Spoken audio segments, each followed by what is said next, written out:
Avanza la mañana, ya pasan 28 minutos de las 9 y estamos con Marcelo Bisoño, el nuevo director técnico del Instituto Nacional de Estadística, para hablar de los nuevos datos presentados por el INE y también de este nuevo sistema, nueva metodología que se aplicó para medir la pobreza en nuestro país, que en 2024 indicó que el 17% de la población uruguaya era considerada pobre. ¿Cómo le va? Buenos días, gracias por la invitación. Un placer. ¿Por qué se cambió la metodología? Esa es la pregunta más difícil. Primero vamos a empezar por el principio. ¿Por qué se cambió la canasta? Bien. Son dos cosas, hay un cambio de canasta y un cambio de metodología. Cambiamos la canasta porque la anterior estaba vieja, era del 2006. ¿Cómo consumía un grupo de 20% de las personas cercanas a la pobreza en el 2016? Es muy distinto a cómo consumen ahora, no ahora, en el 2017, un grupo del 20% cercano pero por encima de la pobreza. Se consume distinto. Caso típico, el gasto en comunicaciones se ha profundizado muchísimo. Que es un gasto suficientemente, sofisticado, sí, por así decirlo. Celular, internet. Todo ese tipo de cosas. Hay más gasto en consumo cultural, hay más gasto en transporte, boletos de ómnibus, pero también gasolina para los móviles, para los automotores y motocicletas. Hay más gasto en ropa. O sea, cambió el tipo de consumo y por lo tanto tuvimos que actualizar la canasta. Incluso ya tendríamos que empezar a hacer la nueva actualización. Pero ese es uno de los cambios. Después está el cambio metodológico. ¿Cómo medimos pobreza? Y no es que sea significativamente distinto, pero hubieron algunos cambios significativos. Siempre guiados por la academia y por organismos internacionales como CEPAL. Hubo una discusión muy rica luego de haber recabado los datos en el 2017, de cómo se armaba el nivel de consumo que determina la línea de pobreza y la línea de indigencia. Y ahí se cambiaron algunas definiciones. El FONASA, que estaba incluido como ingreso, y me refiero a las cápitas, no el descuento por FONASA. Usted tiene 4 hijos, hay 6 cápitas en el hogar, si son menores de 18, esas 4 cápitas en la metodología anterior, ahora sí, no es la canasta, en la metodología anterior se consideraban ingresos. En la actual lo descontamos, lo sacamos de la parte de ingreso y tampoco lo consideramos como gasto. O sea que siempre calcular pobreza por la vía del ingreso es comparar el nivel de ingreso en un hogar con el nivel de gasto, el valor de una canasta. Entonces lo sacamos de los dos lados en la metodología actual. Otro cambio, yo sé que esto es medio sofisticado porque no es que sea complejo, pero son muchas partecitas. Matemáticamente es simple, pero hay muchos componentes en la determinación de la pobreza y la determinación de la canasta. Otro cambio importante fue que lo que se llama valor locativo, que es si tú sos propietaria, el alquiler que podrías percibir por alquilar tu casa, ¿sí? Eso se consideraba antes como un ingreso, ¿sí? O sea, evidentemente si los dos vivimos en 2 apartamentos idénticos, tú sos propietario y yo soy inquilino, estamos en una situación distinta. Entonces, para compararnos, se imputaba el ingreso potencial de alquilar tu vivienda.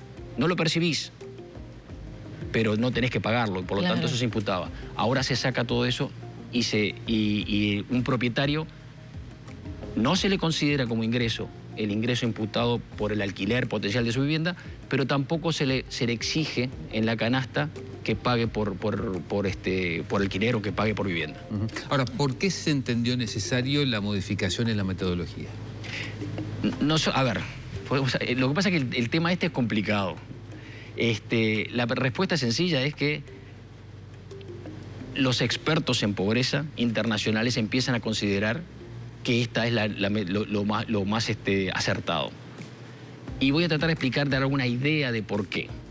En el caso de la vivienda, ese ingreso que Paula tiene por potencial que tendría por alquilar su vivienda, que no lo percibe, ese es un ingreso potencial, con eso no se come, con eso no se compra cosas. Entonces la decisión, quizá al nivel de nosotros, a nivel cercano a la pobreza, eso puede sacar a un hogar de la pobreza, en forma compleja, en forma no genuina, y ni que hablar en indigencia. Si una persona vive en lo que sea su vivienda, ocupa o es propietario. Estoy hablando a niveles de indigencia. Indigencia es cuando una persona no logra llegar a la canasta alimentaria básica. ¿Sí? Está muy, muy abajo, es más que pobre, es indigente. Si a esa persona le imputo un ingreso por la vivienda que tiene, ya ese ingreso lo saca de la indigencia seguramente. Entonces, el tema es que ese ingreso potencial no se puede usar para muchas cosas, no se puede usar para nada. O sea, si yo... El alquiler, y el alquiler que yo recibiría por la vivienda en la cual vivo, no puedo comprar nada con él. Me da un beneficio, por supuesto, porque vivir en una vivienda y no tener que pagar alquiler es un beneficio. Pero a nivel muy bajo, eso saca a casi todo el mundo de la indigencia. Claro, y eso nos daba en realidad resultados que no eran del todo verídicos para poder hacer la foto de las políticas públicas. Cuando cambiamos el sistema nos damos cuenta que la indigencia sube significativamente. ¿Allí entra la pobreza multidimensional? Esa es otra aproximación, o sea... Un tema muy filosófico, quizá con el invitado anterior, que es profesor de filosofía, sería discutir qué es una persona pobre.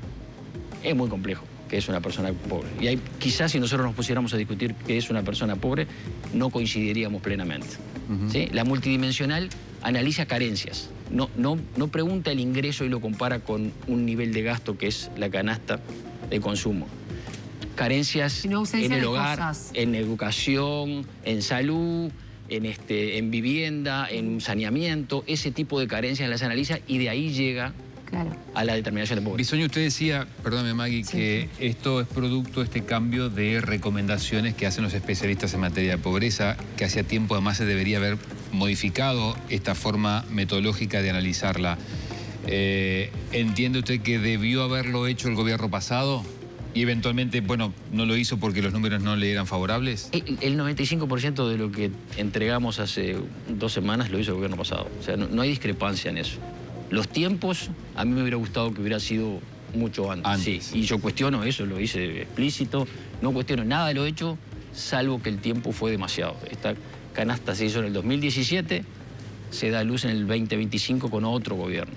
¿Sí? En 2 meses, de hecho... Yo hasta hace 15 días vivía en el exterior. Mis 36 años anteriores fueron en Estados Unidos, o sea que recién llegué. Pero de todos modos asumí el 3 de marzo y mi obsesión fue sacar el tema de pobreza porque no quería que se extendiera más. El gobierno actual necesita los nuevos datos de pobreza, más cuando son significativamente distintos. Sí, para definir políticas de Estado y para definir políticas de... Ahora, pero estos nuevos... necesita urgente estos datos. Claro, pero estos nuevos datos de pobreza no se pueden comparar con los anteriores porque fue otra metodología. Tenemos que mirar de acá para adelante. No sabemos cuánto aumentó la pobreza. La pobreza viene bajando. O sea, en los 19 años que nosotros relevamos, desde el 2006 a la fecha, ha bajado en 16 de los 19. Hubo un pequeño salto en el 18, un pequeño saldo en el 19 y un gran saldo en el 2020, que fue el COVID. La pandemia. ¿Sí?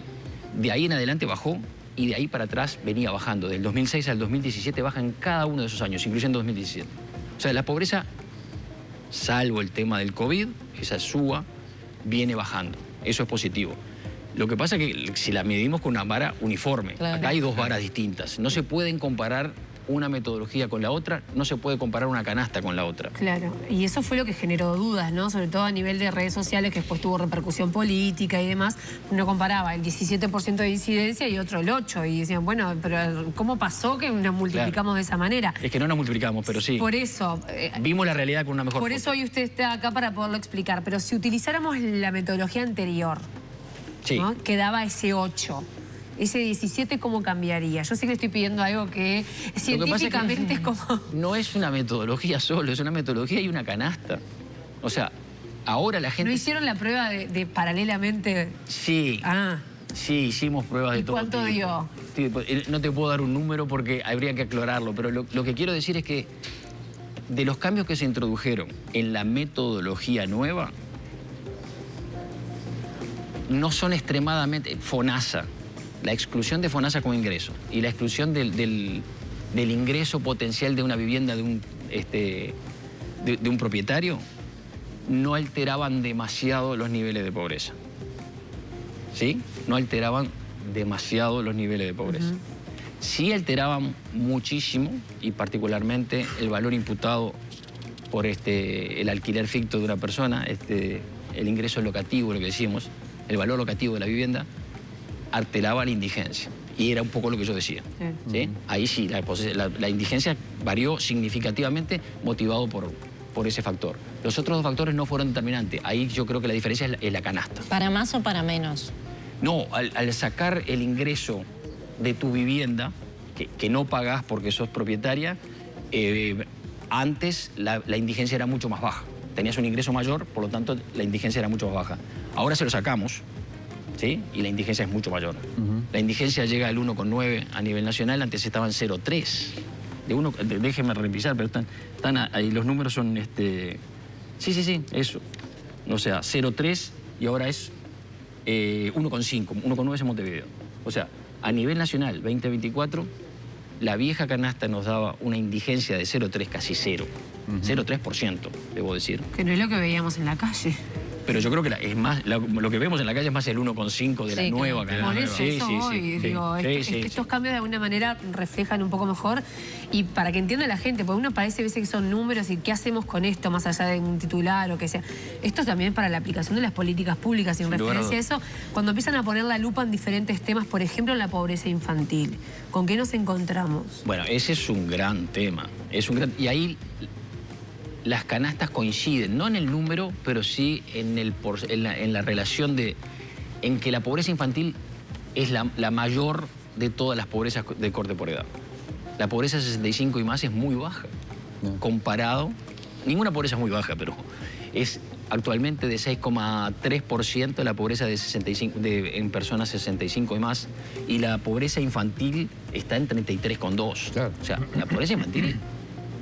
es muy alta, es uno de cada 3 niños es pobre. La pobreza en Uruguay tiene cara de niño, eso siempre. Sin lugar a dudas, eso es una buena... ¿Dónde nos coloca a nivel regional? No tengo comparadores por edad.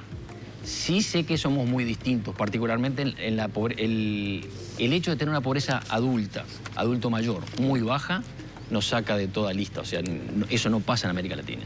Somos un país con alto nivel de formalidad, un sistema de pensiones que funciona, que tiene una llegada a una cantidad muy grande de gente, entonces nuestra pobreza de adultos mayores es muy baja, comparativamente. No así la pobreza infantil. Bisoño, estamos ya sobre el final. Quería preguntarle, usted asume con un censo recién realizado, y le hago dos en una. ¿Qué evaluación hace usted como nuevo director del INE del censo que se hizo, y si tiene previsto eventualmente en su gestión trazarse líneas de hacer uno nuevo? No, por favor.